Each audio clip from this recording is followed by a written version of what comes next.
What is going on, guys? It is the Coaster Battleman here, bringing you an awesome video. The top 10 aerodynamics coasters that have a large chance to survive 15 years from now. There are several aerodynamics coasters that were built. Many of them have been defunct for a decent amount of years. But these are the surviving aerodynamics coasters that will definitely be surviving aero coasters 15 years from now, or have the largest chance to. Number 10 is Carolina Cyclone.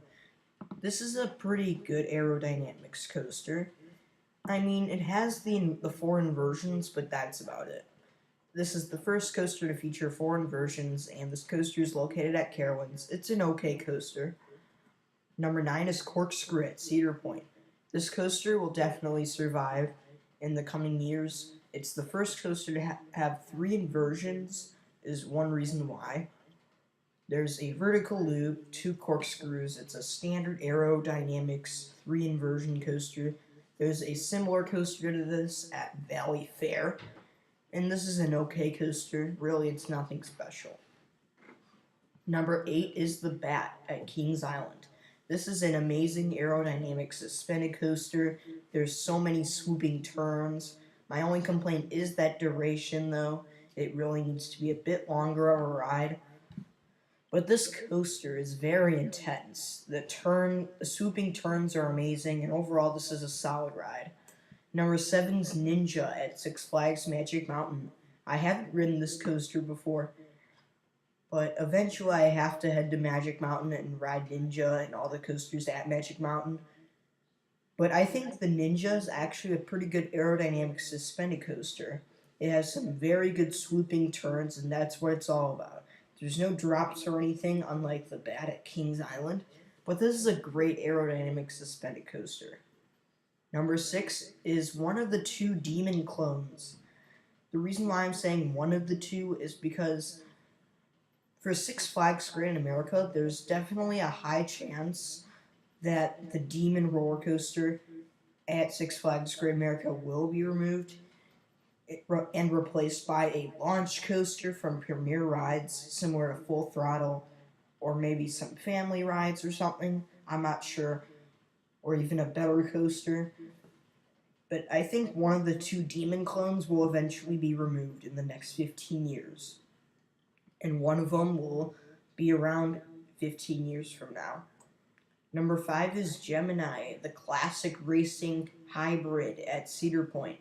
This is a hybrid coaster. The two sides race each other. It's red train versus blue train. The capacity is very good on this ride. And overall, this ride has a few good airtime moments, some solid drops and turns. And for an aerodynamics coaster, this is actually fairly smooth. Number 4 is Vortex at Kings Island.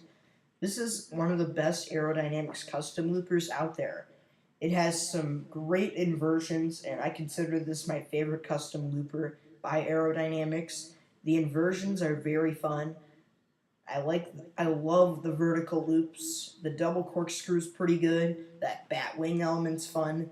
And overall, I think the inversions are very fun on Vortex. And this is one of the largest coasters at Kings Island, so I think this coaster has a very high chance of surviving the next 15 years. Now we're getting into the big three. Magnum XL 200 comes in at our third place spot. This is a very good aerodynamics hypercoaster, the first coaster over 200 feet at 205 feet with a 195-foot drop going 72 miles per hour. I said a lot right there, but Magnum XL 200 is a very good aerodynamics coaster. It has some amazing airtime, and overall it's a solid ride. Number 2 is X2. This is one of the many 4D coasters in the world, one of the few in the United States. This is the first 4D coaster built, and this is the most expensive coaster out there, costing at around $45 to $50 million. That's a lot of money for a roller coaster, especially for an aerodynamics coaster. But overall, this coaster is very good. The drop is amazing. You flip upside down so many times, and overall this ride is insane. And number 1 is Tennessee Tornado at Dollywood.